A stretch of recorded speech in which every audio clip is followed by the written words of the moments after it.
तो hi friends good morning time आसिक हेलानी 10:30 माने भोक बहुत जोर लगलानी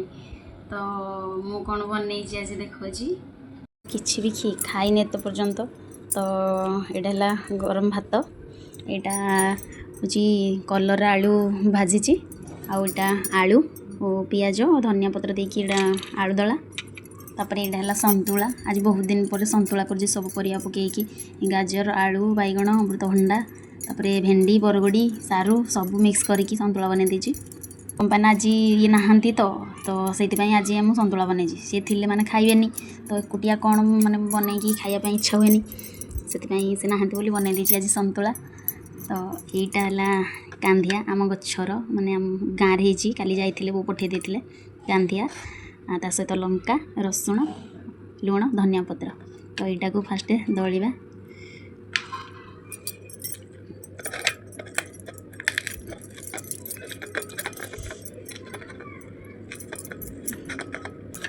तो केमती लगे कांधिया कहे भोक लगे बहुत जोर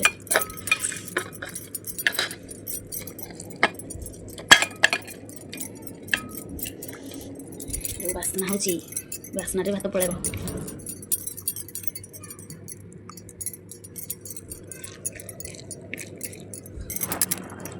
मत तो संतुला बहुत भल लगे किंतु ये खाती बोली मुझे प्राय टाइम कैनि तो जेहेतु से नहांती बोली बनईदेवी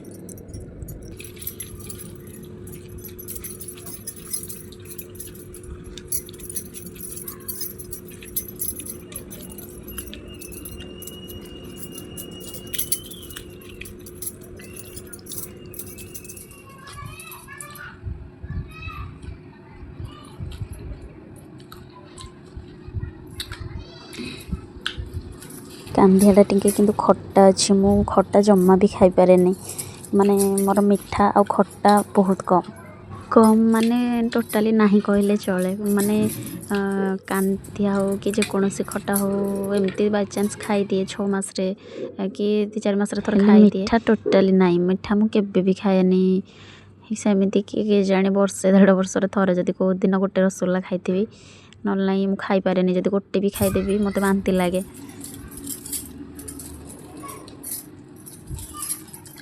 जदि क्या खाइबार अच्छी जल्दी आसतु